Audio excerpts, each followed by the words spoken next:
just routed nothing. So those days, they got 20 things done before leaving, though. That's how I feel. Oh, that's right. When's the first game of that? I just didn't want to do it at midnight. Yeah, most likely 8:30 or 9. So I gotta see what they How much was your flight over there? practice time at all the right for practice. I'm guessing you're going Boise to Delta to Charlotte. No, I got the Delta to Atlanta straight into the beach. Really, Myrtle Beach? Wow. Delta has a straight shot to Atlanta, non-stop to Atlanta. So straight to Atlanta. I think it's the same. Are you guys in the same? I think so. It's like what 1:30 out of here. I thought it was like 2 something. You don't get into like midnight though, or after midnight. Yeah, that's I think I want to say it was like it wasn't super cheap. Yeah, Rocket. I got that. Like 5 or 550. I was looking at flights home to Christmas, and it's all pretty expensive. Well, thanks to the $400 I saved. Cats on the side of the Southwest. I bought it nonstop from the Santa Clara game straight home to St. Louis. That was like $450 or something. That I basically just used the credit. Christmas price was terrible. Yeah. Yeah, I was looking at flights to Avalos in December. It was like $700. It's all set up perfectly for the volleyball. If you're able to use the championship and go to the shooting ball after Christmas now. So it was we might not send me if it's a shooting ball. Well, at the very least, I'll have to go out to get on the We do. for some of Oh shit. Yeah, and they're going, No, I'm not for sure. a pregame show started at 7, and so in order to get highlights in that show, I just, so I was asking them if they're I really just don't. streaming. Yeah, like you got into the 17th. I was praying and like, it'll be an hour and 50-minute game, and you grab some super quick. But a lot of reviews. A lot of reviews. A lot yeah, of announcements. yeah, that was freaking Patty game. Like, stuff that was like, I feel like there should be 8 minutes and 23 seconds in the third. It was like 8 minutes and 23 seconds in the second. It was like, what is happening? I wrote a basketball story, had dinner, did something. I thought I'd been there forever. I look up, it's in 10:22, second quarter. I was like, what? Yeah, they got the fourth quarter like made up for some time, but even the third quarter was not super quick. Bob brought it up, and it's kind of funny. Once it got to like late third quarter, if you would have asked him at that, like, hey, can we just do running clock in the fourth Probably quarter? not. They probably would have been okay with Well, it. I Let's just think get so. this thing over with. Yep. When was the next day November high school year? They're up by 30, whatever it is, in high school, where they would do running clock. I feel like there was a college game where that happened earlier this year. Somebody got up, it was like 50. Well, I know for gambling purposes, you have to play at least 55 minutes. So you can't like call Right. it early, but Or maybe, I don't know about running clock. maybe it was maybe they cut off 2 minutes of each quarter. There was something to it that they condensed the game. fine about that.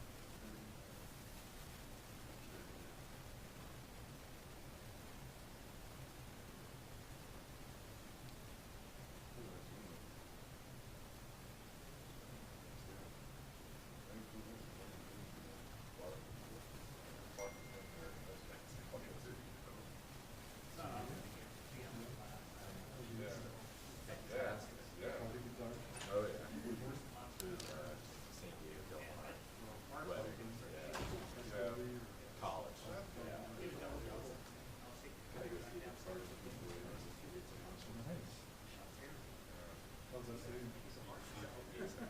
so it was 2 days. Yeah. Yeah, to get there.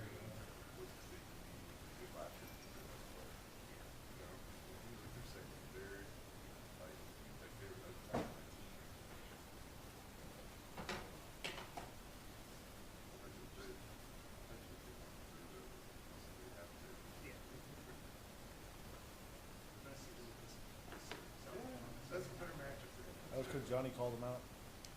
Remember that, Johnny? He said something about Lucas not doing anything, and he had like 2 dunks back to back. Yeah. 10? 10 and 6. 10 and 5. Yep.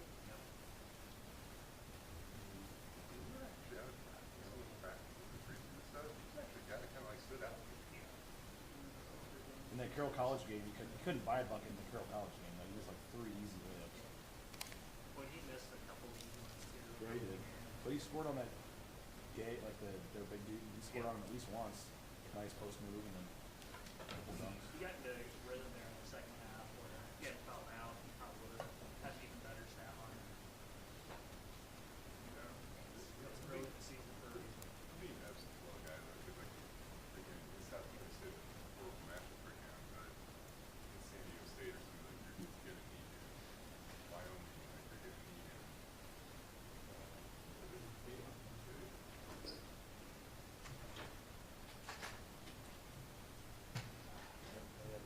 You have something that belongs to you.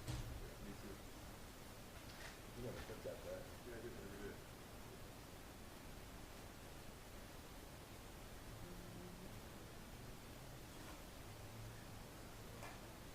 I didn't watch it, you did?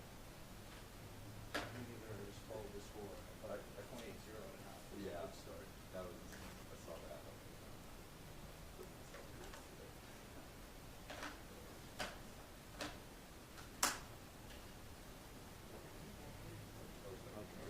it today. You guys do a podcast on Wednesday. I saw how people were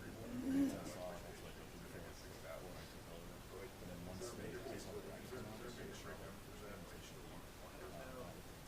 Sunday, and they played the and it was a flight somewhere. But I go out Sunday. So I was like, oh, if I can save the Sunday one, Dick move or I found this out. Really soon, I took a little bit earlier. And I would have at least one of that Wednesday. Do it for used to. I wake up and say, I know it's there. 9 hours. Where you staying?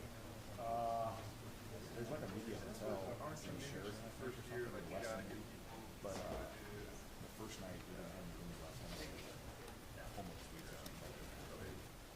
It's like nowhere near. Are you guys doing?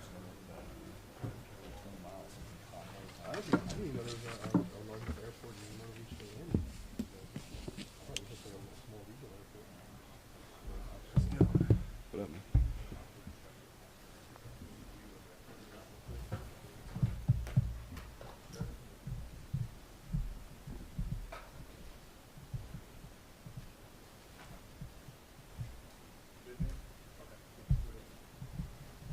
All right, well, welcome, guys, on this Monday. And we're excited to get a new week started here. It was good to get back in yesterday on Sunday and be able to review the film and look at some things that we did well in our previous game, at the areas where we can also improve. I was really proud again of the team and the coaches for their work last week. It was a really good week of practice, and it will take us even having a better week of practice this week. But proud of the guys. It was awesome to see them work diligently throughout the course of last week. A lot of the things we did well in practice, we did well in the game. We, for the most part, managed and handled the conditions that were present in Reno. And so yesterday we had a really good day of film review and getting into meetings and then being able to get on the field and get through some things that will help us moving forward. Again, this week we'll, Coach Bull does an awesome job. He has for a long time. Much respect to him and the type of man he is and what he stands for, the program that he leads. And so this week it'll obviously require us to be our best, have our best week of practice, to be our best at the end of the week. And with that being said, we'll take some questions. Coach, Kekani's had such a tumultuous last 2 years. I mean, he missed all of last season. He's been in and out of the lineup this year. I mean, what can you tell us about his journey and what it says about him that he's in there battling again? Yeah, he's an extremely consistent young man. He's one of our best leaders, and not just on the field, but how he trains, how he works, how he helps lead, how he brings guys along. And those are all, the values of and characteristics and traits you would want in a center, a guy that not only leads himself, but that can lead others around him. I mean, he's in the middle of that group there and, has to do a lot with communication and things. And it's awesome to see him get in his rhythm and get back in these last couple of weeks after being on the shelf because of an injury. So really excited for him to continue to grow and help lead that front. Well, I mean, forever he's kind of been known as like that quiet guy, and I feel like the last few times we've talked to him, he seems happy, he seems confident. Why do you think that might be, and what do you think of the way he's playing right now, obviously? Well, I mean, just with all the young men in the program, it's always it's not just the development of them as football players, but as people and how they grow in their, during their time here, and how they learn to lead. And George has done an awesome job, and he's one of our best leaders. He has become more vocal. George, as everyone knows, has been a guy that's led through actions. Again, how he trains, how he works, and the way he plays is how he practices. We got to pull him back sometimes in practice because when he's going, and it's just awesome to see a guy that has the humility and the work ethic to do the things that he's doing. And again, a lot of that, he'd be the first to tell you too, it comes down to the guys around him as well and his teammates. And so we just want to continue to keep him growing in that direction and moving in that direction. There were some pretty impressive runs the other night, even given all the conditions to keep footing and when it wasn't ideal. As well as Ashton. Ashton did a good job, and T-Crow, like we talked about, jumped in there and did some things too. It's not just KB. KB's doing a really good job, leading and developing that group and is a tremendous coach. But when you have leadership within the room like that to help you, the room starts to move along in a certain way. With those two botched snaps on the field goals, was that you just chalked that up to weather, or was there anything else there like you look at in terms of what went wrong? Like we said at the end of the game, no matter the conditions, we got to be able to operate and be consistent. So we'll have to work those scenarios. We can't just create snow. So there's different things we can do at practice to help us with the wet ball mechanics and be able to ensure that we're ready for the next weather game we get, whenever that will be. But we've got to be better than that. Losing the opportunity 2 times to put points on the board is a big deal.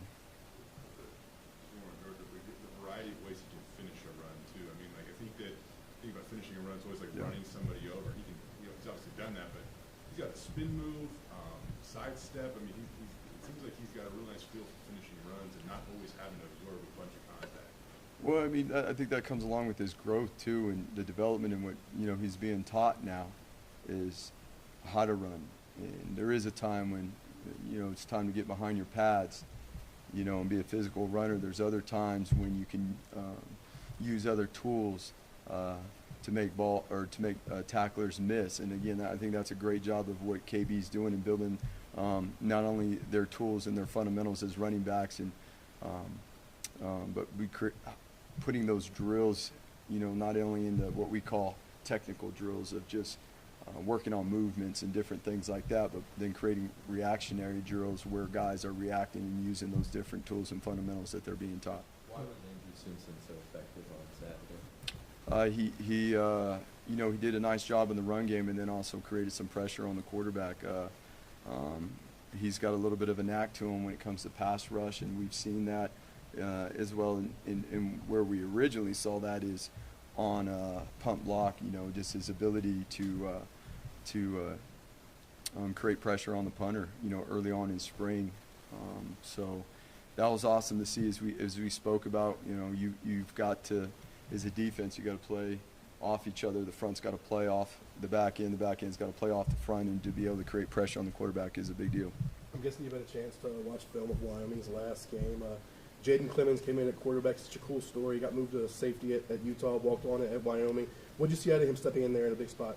Well, he stepped in and delivered on a touchdown pass down the sideline on an explosive play, and so he's shown to be very capable throughout the year, not only throwing the ball, but he can effectively run the ball. As you just said, he played safety, during his career, so that speaks for his athleticism. Does he have a different skill set than Peasley, or are they very similar as quarterbacks? They're both similar. They're both very capable through the air. They've got live arms. They've got some wide receivers on the outside that can stretch it. And as always, Wyoming does a good job of using their tight ends in the pass game off, boots and play actions and things like that. That has been the staple for a long time. And so they're both very capable. And then they are a run-fit number in the run game.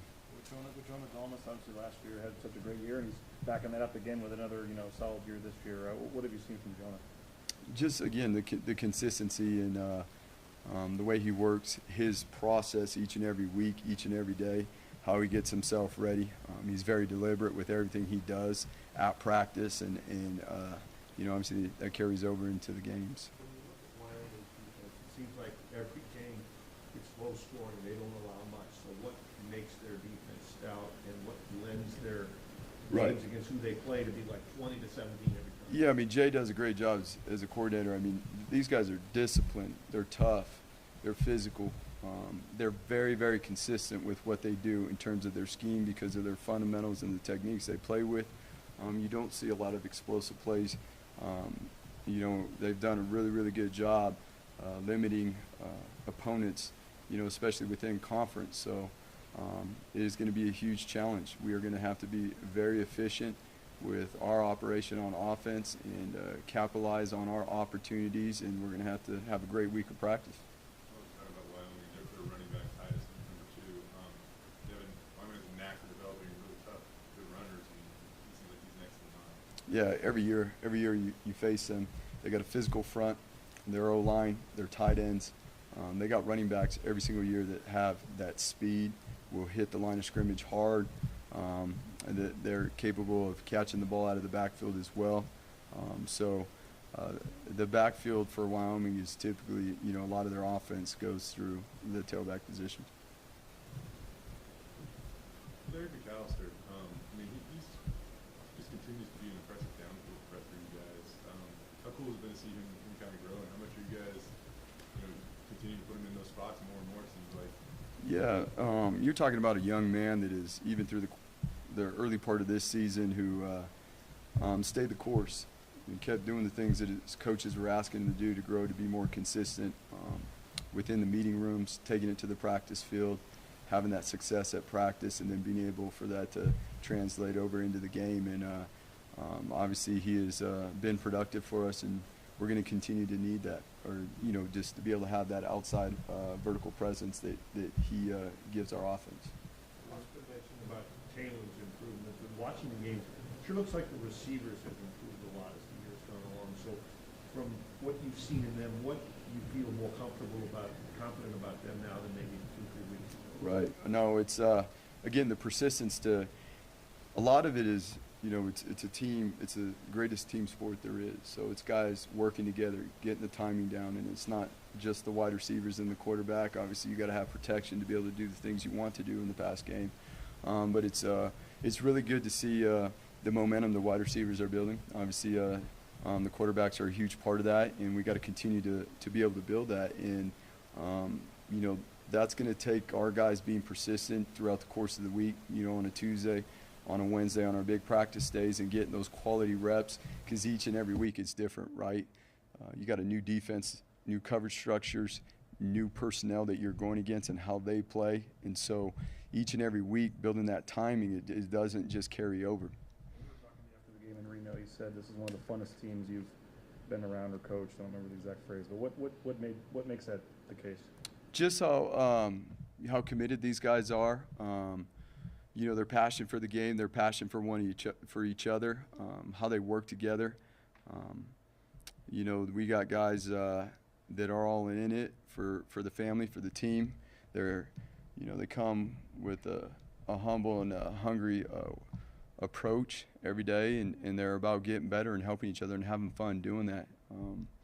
You know, we spoke about August is a grind, the summer's a grind, we're into November now, it's a grind. That's football. And those that can enjoy working together and helping each other get better, that's what makes football fun. Ben Dooley and Will Ferrer kind of splitting some time at left guard. What's the plan for them going forward? I mean, is that a competition, or can you kind of just keep two guys there? Ben's been injured, so we have been working Ben back into the lineup, and he's played both sides, and so it's just part of the progression for Ben coming off the injury. You're obviously not going to get specific, but we are talking to Ben this week for the first time. I mean, what's the last 2 months or whatever been like for him, trying to get back to this point now where he can be a contributor for you guys? Yeah, I mean, really the last 3 or 4 weeks, it's been about getting in shape. You know, and as we spoke about last week, the first week was like that he got in was really like his first scrimmage, and just, you know, it'd been a couple weeks leading up to that with a specific progression to get him ready to, you know, I mean, even before we saw him enter a game, getting him ready to get into team periods, getting him then ready to step into a game for a certain amount of plays, and then obviously as we increase that and move forward, it'll be a continued progression. But it's been awesome. Just really happy for him. You know, he's gone through some things that he's endured that, you know, that are unfortunate. They're not ideal circumstances, but through those things, we always have the opportunity to grow as individuals, to grow as men, and he's definitely done that. What does he mean to your line? And not to take anything away from the guys that played there before him, but what does he add? I mean, I think everybody knows he was an off-conference player last year, so you know, he's a proven player. He's a talented player, and the more and more he plays, you know, he's getting back into his shape and you know, getting back into being effective. Dimitri's a guy who's been through a lot in the last couple of years. I mean, how much do you feel for a guy like that who's obviously going through something again? It's you know, Dimitri's been awesome, and he's been tremendous. And again, we you know, he's doing a good job right now. He's working to get back, and even though we have sources out there that claim certain things, he is motivated to continue working, and he's not going to rely on the sources' information that he is not going to be able to play. When it comes to Ben, real quick, getting back to him, what does it say about him to not, you know, to essentially pull the ripcord on the season? You know, I'm sure maybe you could have worried about trying to get a medical red shirt later another year, but what does it say about him that he wanted to get back and play despite the fact that it wasn't until November he'd get on the field? I mean, he's a team player. He wants to be out there. Like, this guy loves football. He loves being with his teammates and practicing. Like, I mean, that's, again, what we're talking about with the team. We got guys that are committed and want to do everything they can do to help the team succeed. And not only with Ben, but these other guys, I mean, that's a big part of it too, is like, you guys don't understand the mental part unless you've played this game at this level or a higher level of what it is not to be able to play. And again, we got guys, we recruit guys, we bring people in here that are passionate about this game and that love this game and want to continue to grow at it. So that's obviously hard when it's when they're not able to do that. He got that block, excuse me, over the weekend. Scott told us he's been close on a couple others.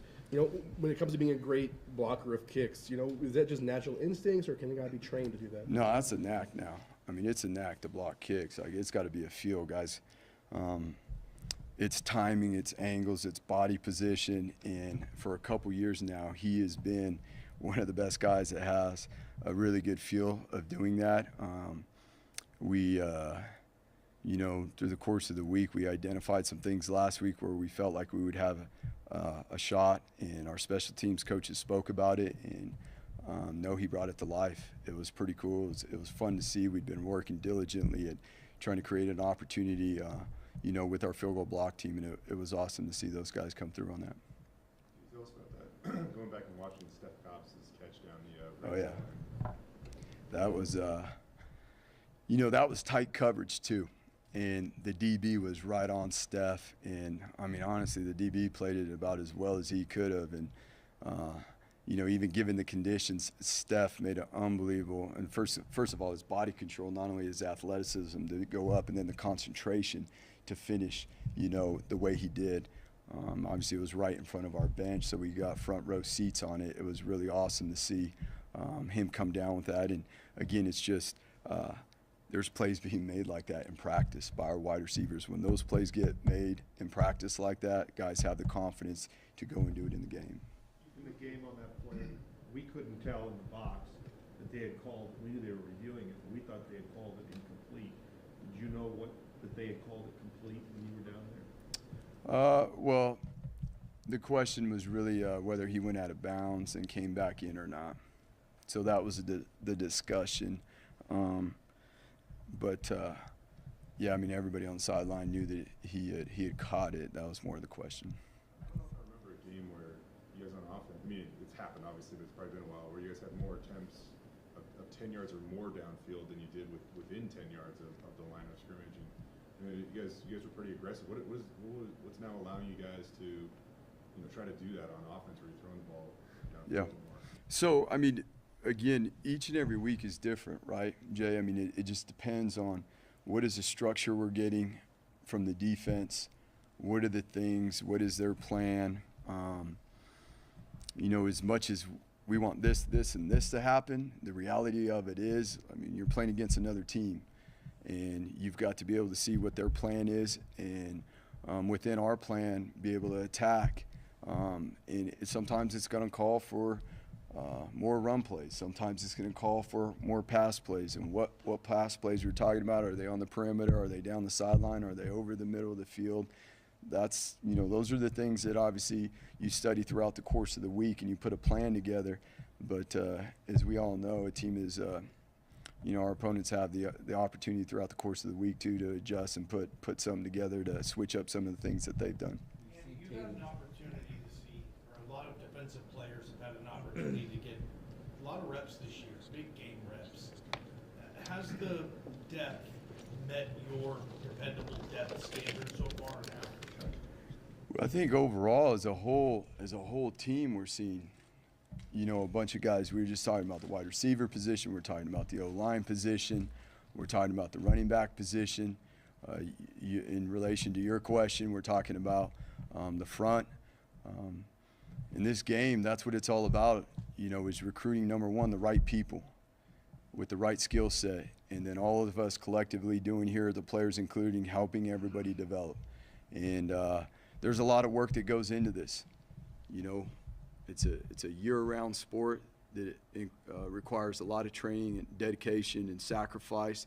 And ultimately, you know, there's only 11 guys on the field. There's only one ball. Only so many guys are going to get to play. But in due time, throughout the course of the season, you want to have developed as many guys as you can. I know, unfortunately, for some, that doesn't come soon enough. But when their time does come, the cool part to see is the guys, you know, they're ready to step up and compete and do the best. And again, it's all about just being the best version of themselves and nobody else. And that's all we're asking for. You know, and it's not just football. It's not just about getting between the paint and playing in this game. There's a lot of other things that, you know, are of our goals here, you know, in terms of development is people and obviously, you know, in the academic setting. Every week we ask you where Taylor Green got better, and it seems like every week there's a specific thing to work on. Where did you see him getting better this week? Well, Mike, I mean, I'll be honest with you, last week was probably his best week of practice. You know, and maybe that's why Coach, you know, because of the rhythm he got the offense into throughout the course of the week, you know, Coach, you know, went with more of a down the field attack, even considering the conditions that we were playing in. So now where do we grow forward from that? Because again, as I always say, I know it's a broken record and you guys want new stuff, but it's consistency. It's how we practice. You know, our ability to win tomorrow's practice starts today, tonight, this afternoon, and our preparation. For Taylor to continue to grow and have his best week, it is going to require him to understand our plan and what is it that we are going against. You know, and, you know, us being, you know, deep into the season now, we've seen a lot of the defensive structures that we're going to see. I mean, you're this far in, and you've seen multiple fronts, coverages, and so now it's really about us and continuing to build our rhythm, and that starts again on a Tuesday practice, a Wednesday practice. Part of his development is also off the field and the things you do behind the scenes to develop him. You had him talk after the game on Saturday. Why the timing there, and why'd you feel comfortable? It's always been part of the plan. We just didn't tell you guys that. There's always a plan. And again, we're on our schedule and what we do. We don't cater to everybody else. You know, it is about our team and our family here. And there's been a plan set in place for weeks now. I mean, he's awesome. He's doing a good job. Our main focus with him isn't him talking to the media. Like, that's not even secondary to what our focus is. But to provide him the opportunity to continue to grow and to do things, that's what's most important for him, number one, as a person. Okay, let's not forget that he is a college student, and how he handles all of this is extremely important. All these guys are like our own sons. That's what we would want from it. If it was my son and he was away at college, I would want to make sure that he is continuing to grow as a young man and he's learning, and he is doing so. And being able to focus on him leading himself, leading the other men around him on the field, and that's been our main focus. Taylor Taylon's an awesome young man that could get up in front of here and talk too, but I'll say this too, there's a lot of unnecessary that we keep them from coming up here. You know that, Mike. We asked you after the game kind of about this, but just now going in knowing you win and you're in the championship, you play a whole year to get to this point. You want to be in the championship game, I guess, just to kind of know you don't have to worry about hope another team loses, done this. I mean, you have to take care of business yourself and you can get to your goal at this point. What's the feeling like? I'll be honest with you, it's 1-0 the course of the whole year. We're not going to change that right now. And I'll say that for, everybody in the program, and that's this week is, it's going to take our very best to be 1-0, and that's what we need to be focused on. Individually for each person that is involved in our team, all of us, coaches, players. I mean, that's what it's about. And as we spoke about earlier, it's about having fun and growing our process. How do we get better at our process? That's really what we're focused on. How do we get better at preparing this week than we even did last week as coaches, as players, and having fun and enjoying the opportunity to do so.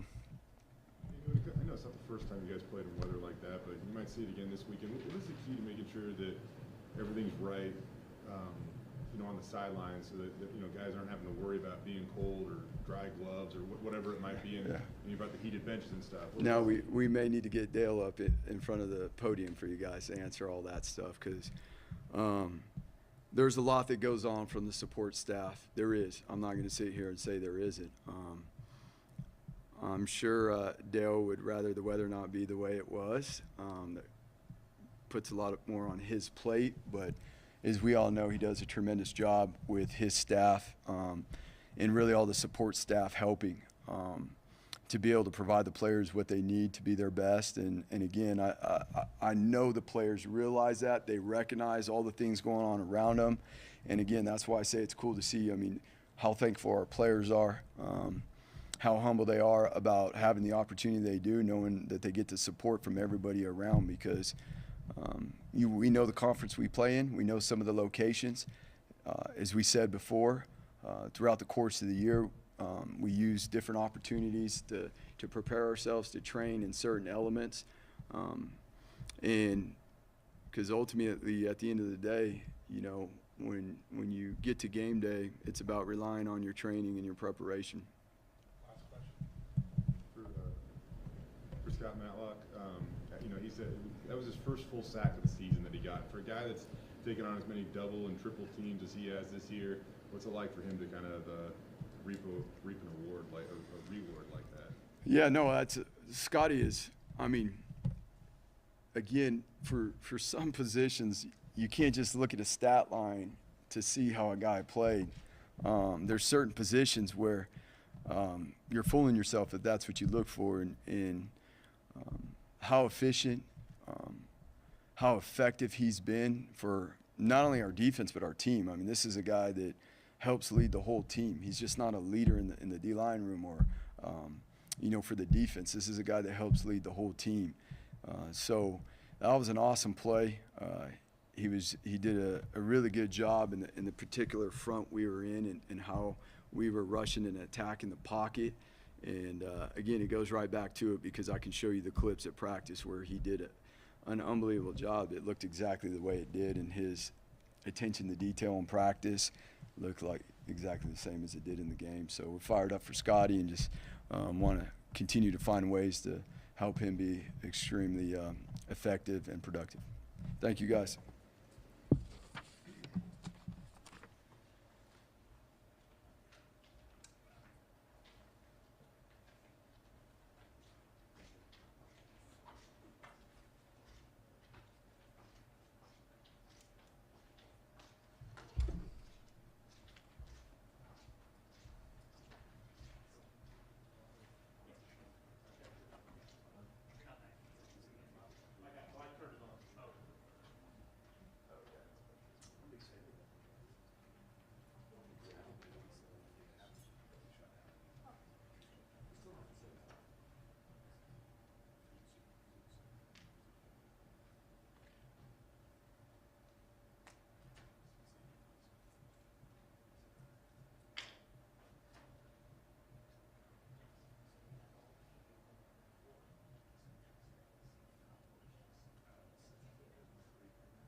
we should have opened. I like that though.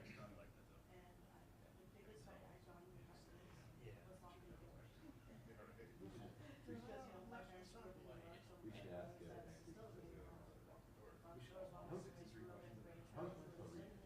Oh, we never locked our door. I know, I was looking at it. The French wanted to come over and the door will, open. There's been multiple times where our friends, like I come home from work for school, and our friends are just hanging out, chilling, just not my roommates, like, hey. I miss those days. Yeah, it's just. It's a lot of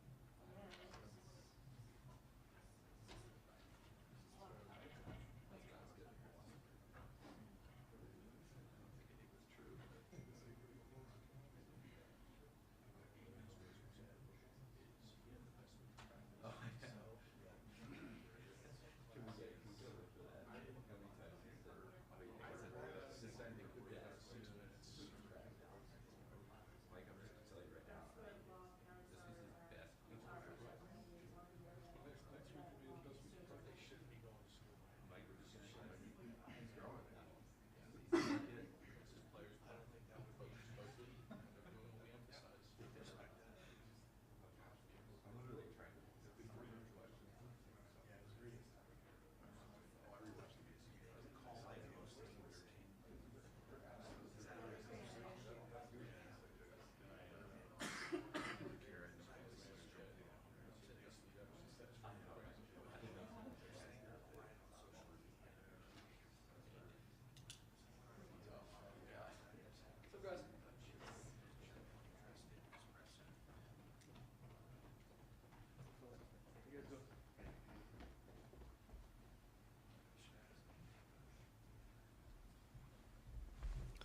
Thanks, guys. Hope you guys are having a good Monday afternoon.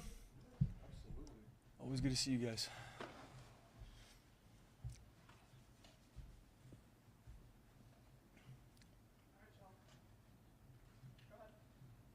know the opponent obviously has something to do with it, but how eager, I guess, were your guys after the BYU game to go back out there and kind of have a better outing? Yeah, they're excited. I mean, like I told you before, we got a great group of guys, and I think regardless how the BYU game would have went, we would have prepped the same way. And obviously, there's things we had to clean up in the BYU game, but we got a great group of guys. I mean, they're motivated to play for each other. They're motivated to play well for each other.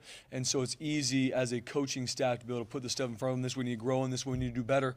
And then they did a great job last week prepping, and it was cool to see them go out and obviously do what they did on Saturday night. And still a lot of things to clean up, a lot of things that just like every single week defensively, there's always going to be things you're like, we can do this better. These are some things we did well, and we could highlight those, but also highlight the things we need to improve on. So but I'm proud of our guys. We got a great group. They're playing hard, and they're a great group to be around. There's a lot of guys having to step up with some of the injuries we have had, and it's cool to see that.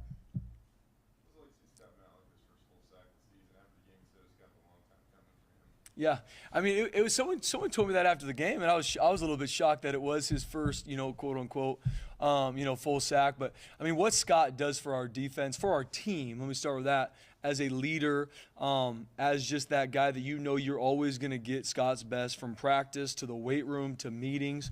So seeing him be able to do that, it was awesome to see him do that because he's such a huge part of what we do defensively. Maybe like we've talked before, maybe Scott's not the one maybe getting the sack, maybe he's not the one getting the TFL, but he's probably getting double or triple teamed so that somebody else can make that play. And he's just that selfless leader that always does what he's supposed to do. And it was awesome for him in that moment to be able to make that play because I know he's such a big part of what we do. Things roll through 99. I mean, from his mentality to the run and the pass game, I mean, things go through him. Andrew Simpson on some of those rushes looked like a bat out of hell. Yeah. Coming through the gaps. What makes him so good? And have you guys been seeing this in practice for a while? Yeah, I mean, Andrew's got a knack for blitz technique, pass rush ability. He's very savvy, really athletic, and just like a lot of these guys, I mean, he's been buying his time. He's played a little bit as the year went on, more later in games and a little bit here and there. But being behind DJ and Zeke that are playing really well, he hasn't played a lot early in games, but he's been working and growing a lot and still has a lot as a redshirt freshman that he needs to improve on in regards to how he preps and how he handles what it takes to play linebacker here. But it was awesome to see him go out there and still has a lot of different things from that game to clean up. But it was cool to see him go out there and play fast. That's the biggest thing I wanted him to do that game. Is, all right, we're gonna work our tail off throughout the week so you can prep. But then when the lights are on and that snow's coming down Saturday night, just go cut it loose. And he was able to do that, and it was cool to see that. And so there's a lot that we can build on with him. And obviously that dependable depth this point in the season is huge. And you're really only as good as your depth. And it was cool to see him come in a major way. And hats off to DJ too. I mean, he's played 0 Mike this entire year. And at the flip of a dime, he was able to move to Mike and played really well, and just like he's done all season. So, really proud of DJ being able to move that spot and make a lot of plays there. With George and Dimitri out, Devin Rice played a lot. Where have you seen him grow the most over the year, and how would you assess how he's played? Yeah, I'm excited where Devin's heading. I mean, he's always been a really good pass rusher, and now it's been cool to see him grow in regards to being able to play on first and second down as well. And you talk about a guy who's eager to learn, loves coming in here, spending time with the coaches, studying film, and just wants to get better. And Coach Kagan and his staff, since he's come here, have done a great job with his body. He's always been long, athletic, but putting that muscle on him so that he can play on those mixed downs. So he's grown a ton this year, and obviously, same like a couple of these other guys, didn't get a lot of time early on the season, but now with the injuries we had, he's got a big role in our team now in a lot of different packages. So excited for him to keep taking steps. You had some veteran guys there in Dimitri and George most of the season. Now you got some young guys in Gabe and Devin. What's the added challenge when you bring in an inexperienced pass rusher like that? Yeah, I mean, it's at the end of the day, we're us as a staff's looking at our personnel, how can we put them in the best situations? With George and Dimitri, it might be different than it is with somebody else. Doesn't mean that's good or bad. It's just going to be different. And that's across the board. Could be at corner, could be at our edge position. So for us, it's week in and week out saying, okay, what are some things we can do to make sure these guys are in the best spots possible? And then it's training them in their fundamentals and techniques. Because at the end of the day, that's really what it is. Schematically, you want to put guys in the right spots so they can make plays. But then it's getting off blocks, getting to the football, and making tackles when you get there. So even simplifying it for some of our young guys, where it's like, guys, we're going to work our tail off so you know exactly what you're supposed to do, but don't get it twisted. This game's about seeing your keys, getting to the football, and when you get there, be violent when you make that tackle, and hopefully the ball pops out. I would think those young guys would maybe be a little overly aggressive to get themselves out of position. Is that something you've had to train out of them? Yeah, I think there's always nerves, especially if it's your first. We had a couple guys, it was their first career start last Saturday night. So there's always those nerves, which is good. I mean, that's why you love this game. I mean, you're seeing them out there in the pregame, the snow coming down. It's like, hey, just chill out, man. This is you're playing the game. This is still a 100-yard field. We've been here before. We've done this. But you love that. You want that for these kids that have put this hard work in, and now they're maybe 2-3 weeks ago they didn't think they're going to play much. Now they're starting or they're getting a lot of reps, and just proud of them being able to grow from week to week throughout the season and being able to put it on film in a major way on Saturday night. Once again, still a lot for them to clean up, us all as a group to clean up. But I know it fires up even some of our veterans seeing these young guys that early on weren't playing a lot, going out there making plays. I mean, the sidelines were going crazy. Seeing these guys make these plays in this game was cool to see. You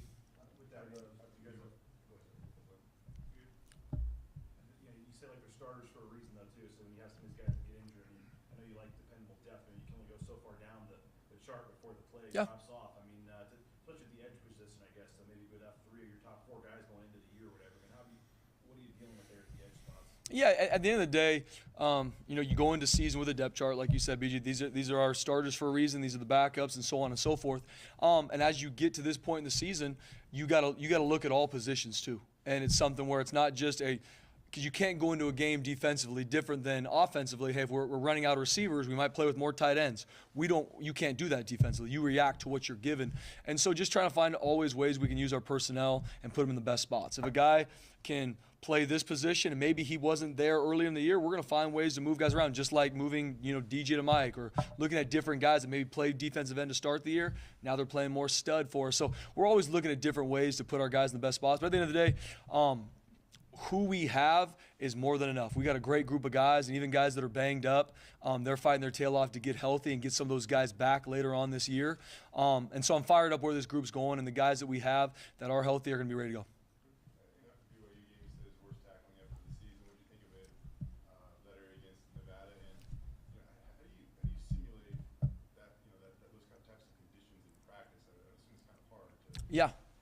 Yeah, I think tackling-wise, we definitely took a step from BYU. We talked about last week, that was one of my main frustrations from the game was just our tackling, because I knew we were better than that. And I think we tackled a lot better Saturday night. Still some angles and some missed tackles that we are going to emphasize this week in practice. And every week it's a new week in regards to seeing different angles that maybe we're missing or we're not tracking it the right way. And so that's the fun part as a coach, is then us simulating that in a drill or in practice, in a practice situation, so they can be better at it on Saturday night. But once again, our guys took a lot of ownership for that in regards to, okay, we need to make sure we handle these certain tempos, these drills in practice, and it showed, and they tackled a lot better Saturday night. And we need to do, obviously, that again this coming Saturday night with how obviously well coached Wyoming is, as well as across the board from the tailbacks to the receivers. I mean, they break tackles across the board. So we got to be ready to make a lot of tackles on Saturday night. And so I think at the end of the day, then just being able to simulate those different tackles in practice is everything. And then the weather side of it, the nice part about practice in the mornings is it is cold out here in Boise, Idaho, so we're able to get some of those kind of mornings where the frost is on the blue a little bit and able to kind of push some of those conditions. But a lot of our guys, with having a veteran crew, obviously young guys are playing more. It just, for us, it goes into at the end of the day, it doesn't matter who we play. It doesn't matter the conditions. It doesn't matter their record or our record. At the end of the day, prep so you can play confident, and all the other things should not matter if you handle your prep the right way. If it's all about I got to feel the right way, it's got to be 74 degrees and 8% humidity, like you're just never going to find that happy medium, you know what I mean? And so just training our guys where you're always in the fight, you always live on the razor's edge defensively. So if it's 2 degrees, if it's snowing, awesome.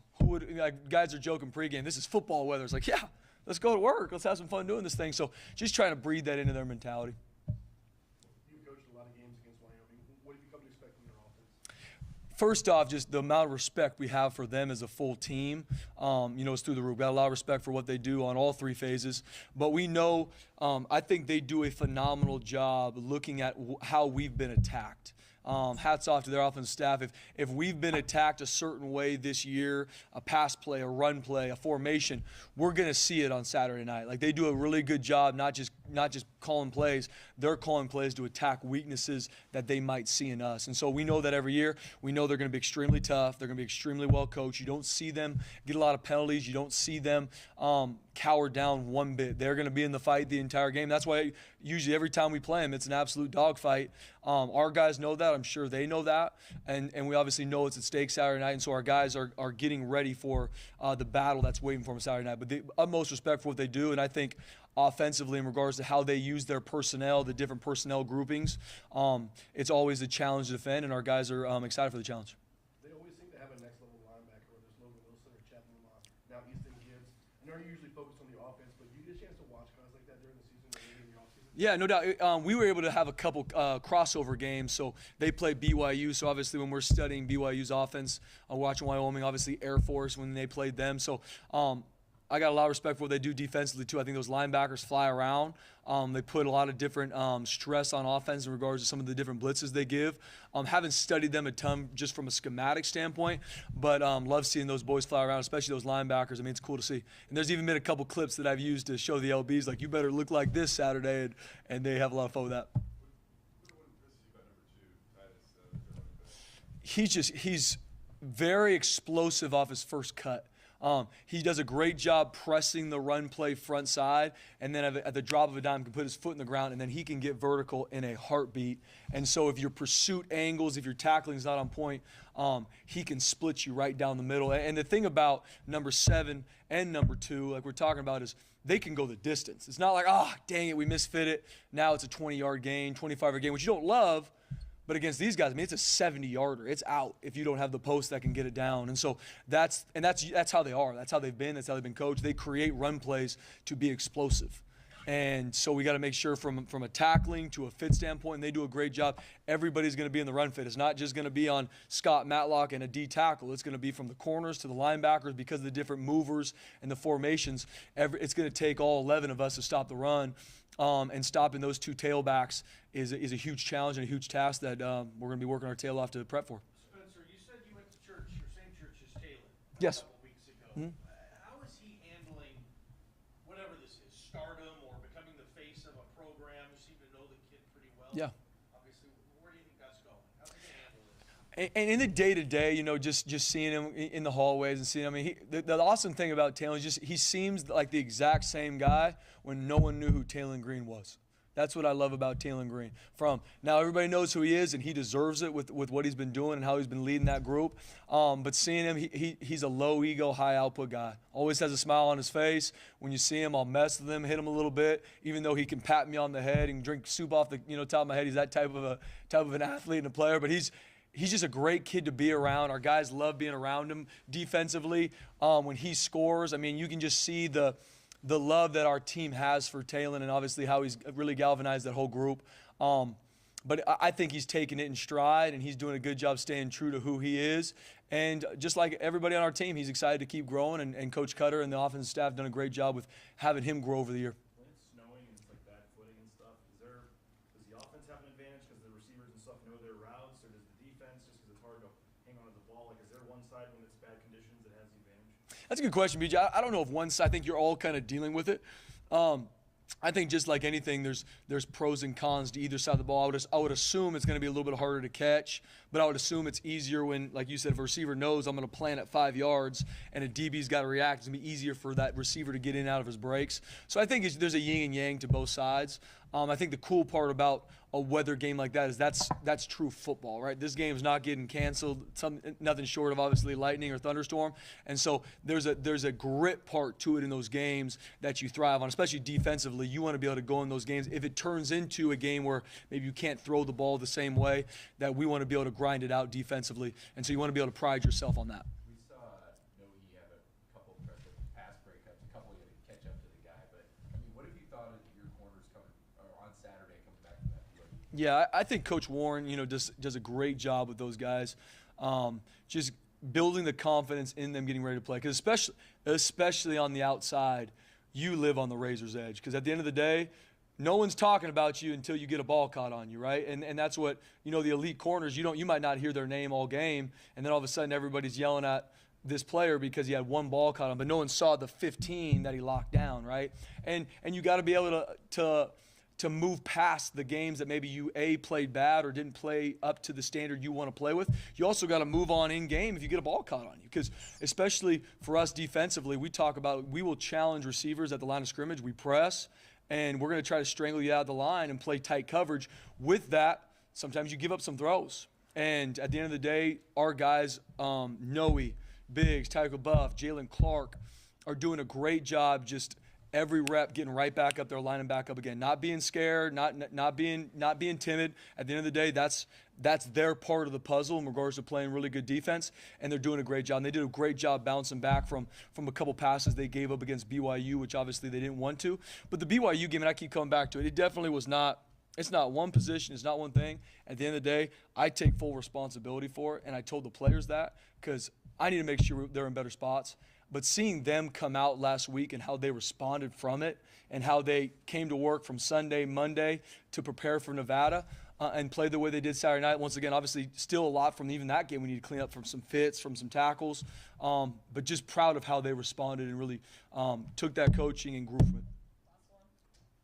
Jaden Clemens stepped in for Andrew Peasley last week.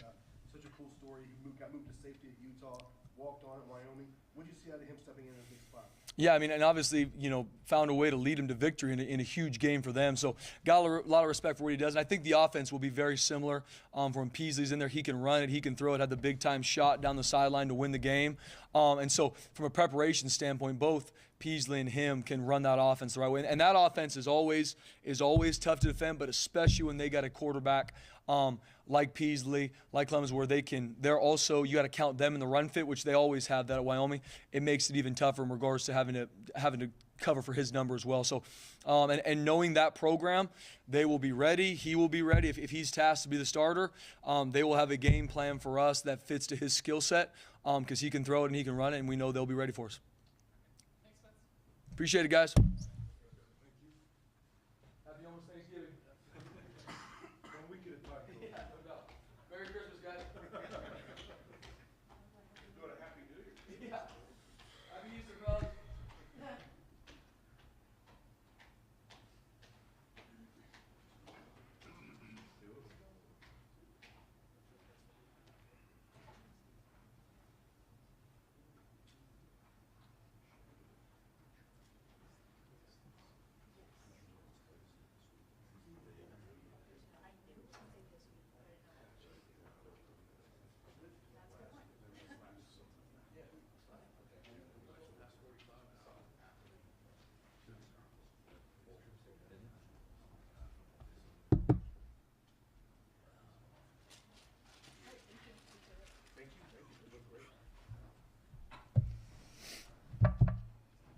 we doing?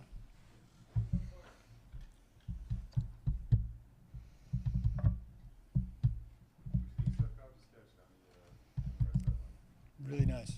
Big time catch.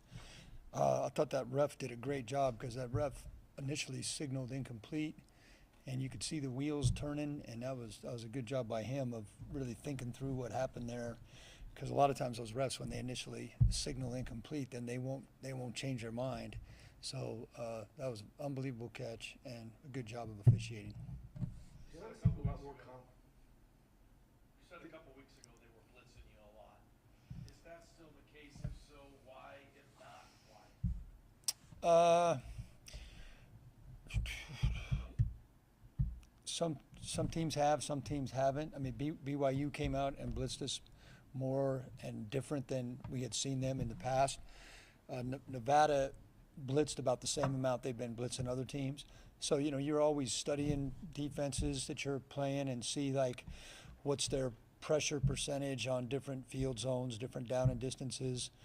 And then sometimes it holds true to form, sometimes it doesn't. Sometimes what type of quarterback, running quarterback versus pocket quarterback will dictate that. But Nevada was about the same as they had been against other teams.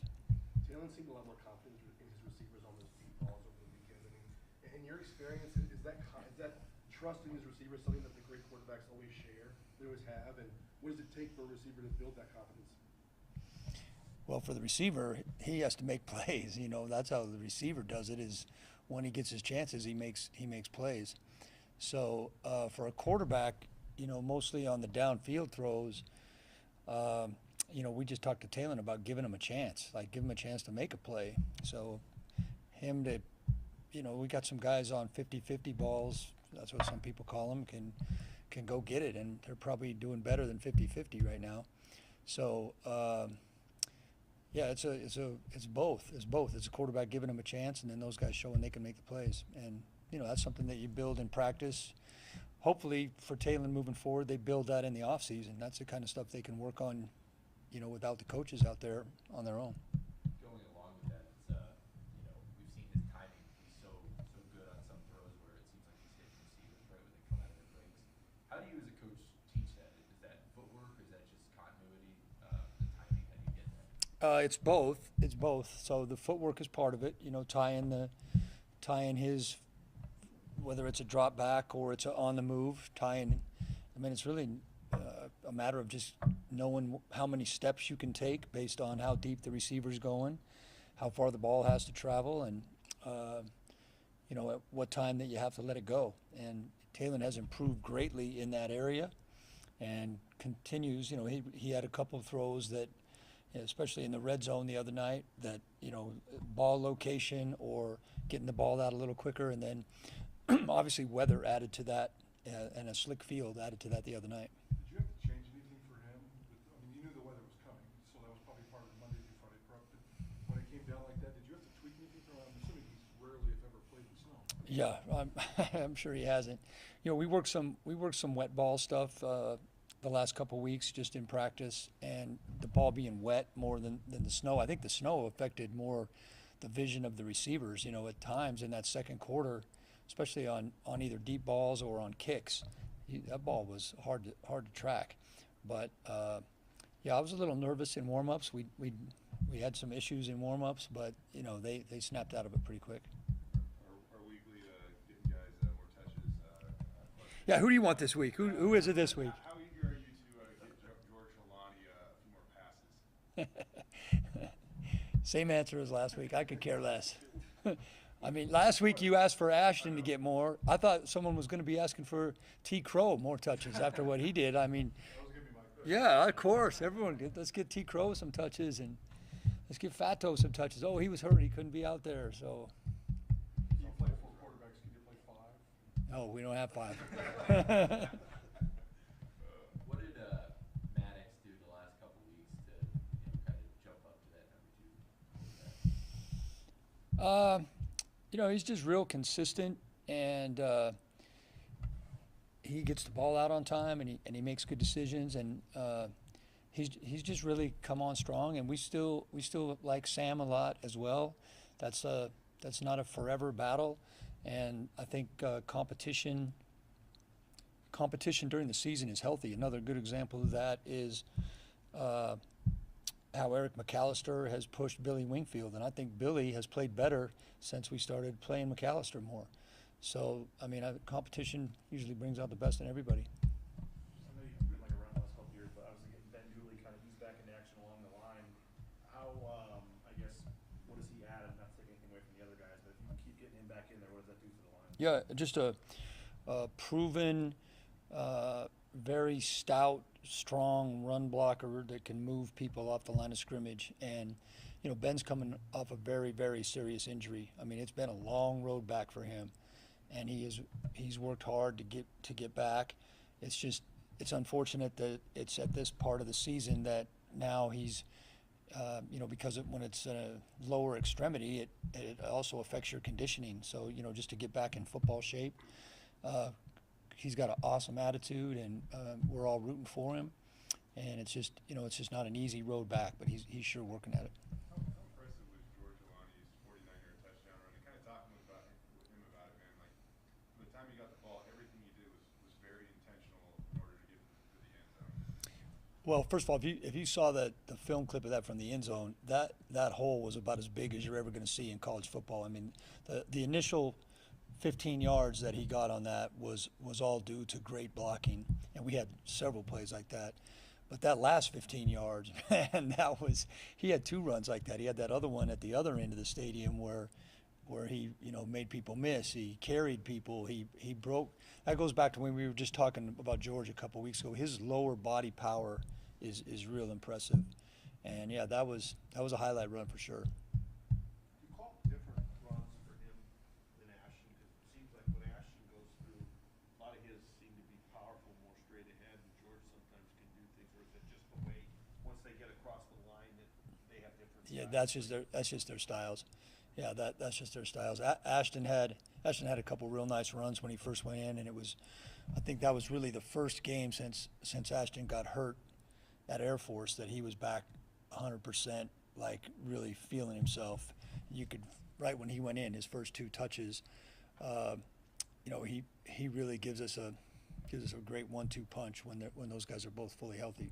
What, in your eyes, what are kind of the strengths of Eric McAllister, and where do you want him to develop the next couple of years? Okay, well, I'll start with the develop part, and that's easy, consistency.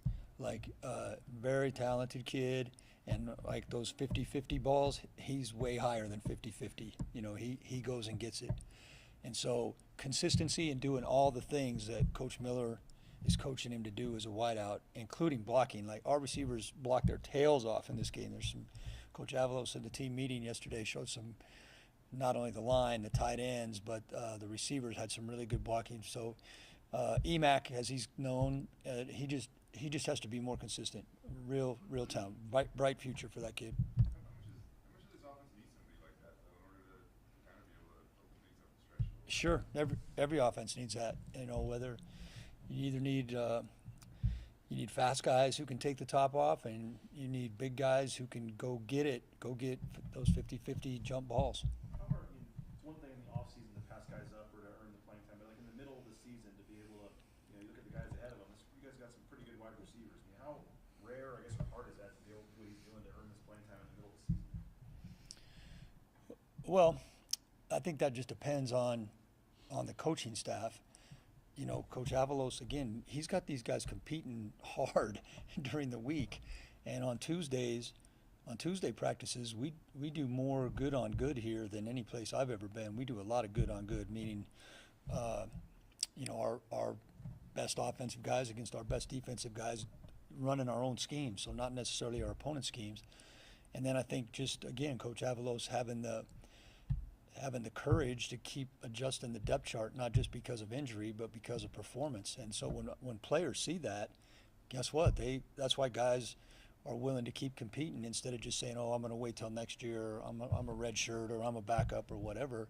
Guys see other guys get elevated, and they keep working at it in practice. What is a game like this where you're able to get a lot of people in the game? You rattle off all the guys that came in running back or a quarterback from a mental standpoint and also just an experience standpoint. Yeah, well, Coach Avalos, again, always talks about building dependable depth. You build dependable depth by getting guys in the game. And the other thing is, this is the dog days of football season of however many Division I teams. There's a lot of teams just finishing it out, and there's a lot of players probably just finishing it out. So at this point in the season, when it's cold and dark and snowy and windy, and Thanksgiving's coming and all the other stuff going on, to get guys in the game, that gives everybody a little shot in the arm, and it's really good for morale. For you, I mean, with that said, I mean, you obviously done a lot of good things in your career, but to come in here and you guys win on Saturday, you lock up a spot in the championship game. I mean, what I know, Mountain West title this year may not be like the highest achievement of your career, but I mean, what would this mean? What's this mean to you to try to win a championship here? Well, I actually didn't know we clinched a spot in the Mountain West Championship. You win on Saturday, I guess. Oh, well, shoot, now you're going to put qualifications on it.